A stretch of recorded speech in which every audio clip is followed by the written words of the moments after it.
سير البعثة الجزائرية ان شاء الله خدت سير البعثه الجزائريه من بستقبلهم هنا من المطار لغايه الاقامه في فندق الاقامه بتاعتهم. شعورك بقى انت كمصري وموجود مع الفريق الجزائري وفي منافسه قويه بيننا على التاهل لنهائي كاس العالم؟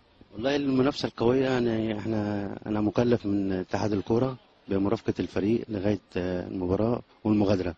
اما انا بالنسبه كاني مصري اتمنى طبعا الفريق المصري هو اللي يغلب. هو الشخصيه البارزه، هو وعلى فكره الاستاذ محمود الشامي قال لي انا شفتك دلوقتي وانا بقول له فوق في الفندق، قال لي انا شفتك انا شفته وهو بيضربك.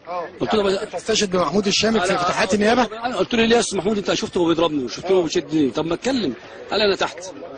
قال الكلام ده فوق قدام الناس قدام الشهود اللي معايا اللي هم شاهدين على الواقع. شاكوش الامان اللي كان معاك مين معايا ده متعلق اللي هو معاك في الاتوبيس يعني مش معاك في جيبك؟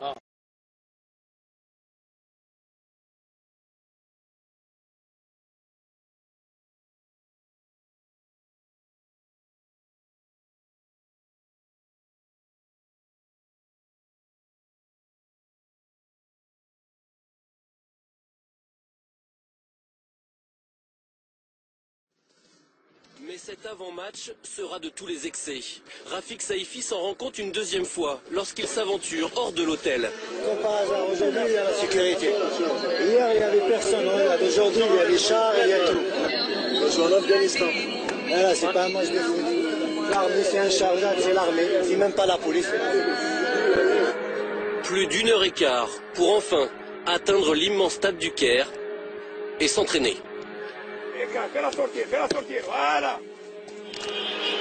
Le soir venu, nouveau souci, ce bruit de klaxon incessant. Est-ce vraiment un hasard? Il est bientôt 2 h du matin et puis ça continue. Hein. Il continue, il tente de déstabiliser par tous les moyens. C'est pas très beau, c'est pas très sport, mais bon. La vérité, elle se passera demain sur le terrain. Bonne nuit, on va aller se coucher. Ils ont arrêté de klaxonner.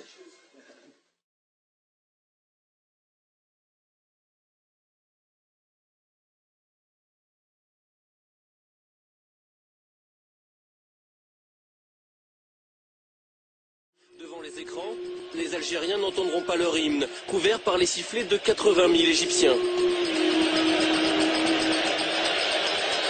Mais ils assistent aussi impuissants que leur équipe nationale au pire scénario possible. Première alerte dans le périmètre algérien, ça a failli être l'ouverture du score. Et Louias Gawawi en 2 temps. Le premier but des Pharaons dès la 2e minute. Une défaite par un but d'écart qualifie toujours l'Algérie. Mais il suffit que l'Égypte marque une 2e fois pour que les deux équipes se retrouvent à égalité parfaite au classement. Tout serait remis en cause, un match d'appui deviendrait nécessaire. On joue la dernière minute du match. C'est bien joué par Bouguera, une fois de plus. Allah technique, égalisation égyptienne avant qu'on jouait les arrêts de jeu. Ainsi est fait le football.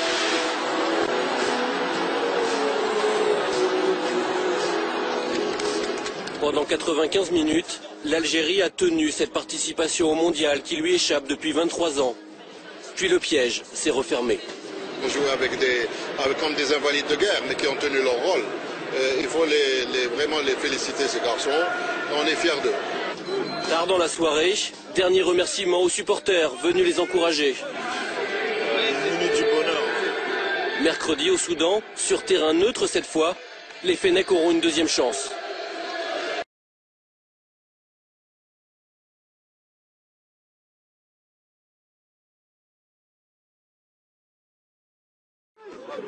Sur le chemin du retour, un éternel recommencement, de nouveaux jets de pierre.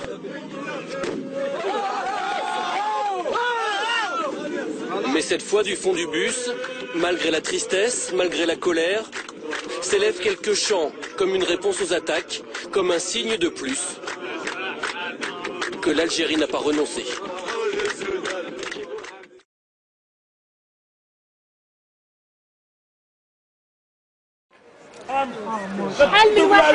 صاحبي دورها شويه صاحبي دورها دورها 4 عندك دقني جنرال اسكورتونا ملقون دفاعية شعبية حجار جانا خابط قبلهم بالورد حجار جانا خابط واحنا نقابلوهم بالورد والهليكوبتر الدم نديرهم بالهليكوبتر نطلع للسودان بالكابوس والموس ما نشوفش الماتش لازم نقتنع اقل 10 ويدخلوني الحبس.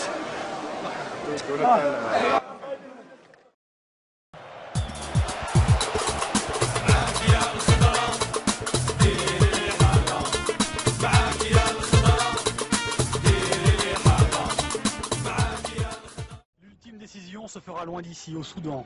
Pays neutre et plein d'espérance pour les Fennecs d'Algérie.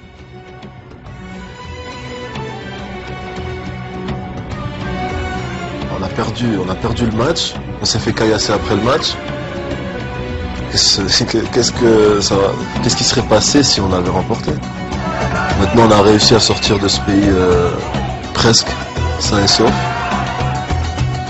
Et quand on a posé un pied ici, au Soudan, et qu'on a vu tous les Soudanais, plein de Soudanais nous attendre, avec pas mal d'Algériens aussi, on s'est senti comme si on était...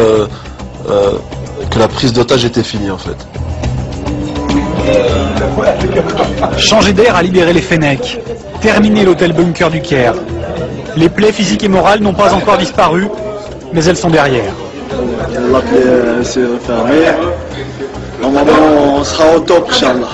C'est le match du siècle, là. Faut pas passer à côté, hein. Eux non plus ne veulent pas rater ça. À la même heure, ils sont encore des milliers à Alger devant le siège d'Air Algérie. Le président Bouteflika emmène gratuitement 12 000 supporters par vol spécial. 25 avions décollent les uns après les autres, direction Khartoum.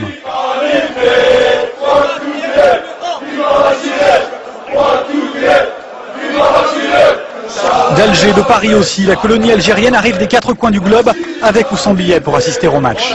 Des milliers de kilomètres, j'espère qu'on aura au moins des billets pour assister au match. On vient de Lille, on vient de la France, on vient d'Algérie, on veut des billets pour regarder le match. Partout.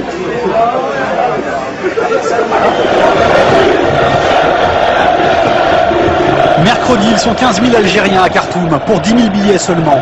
Tout le monde n'a pu rentrer. À 3 h du match, le stade est bondé, l'ambiance monte.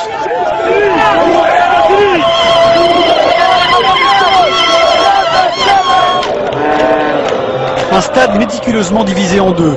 Supporters, journalistes, vestiaires algériens d'un côté, les Égyptiens de l'autre. Image insolite et presque troublante. Les joueurs arrivent sur la pelouse, chacun de leur côté. Ultime réponse aux provocations, les Algériens tournent le dos à leur adversaire pour chanter leur hymne.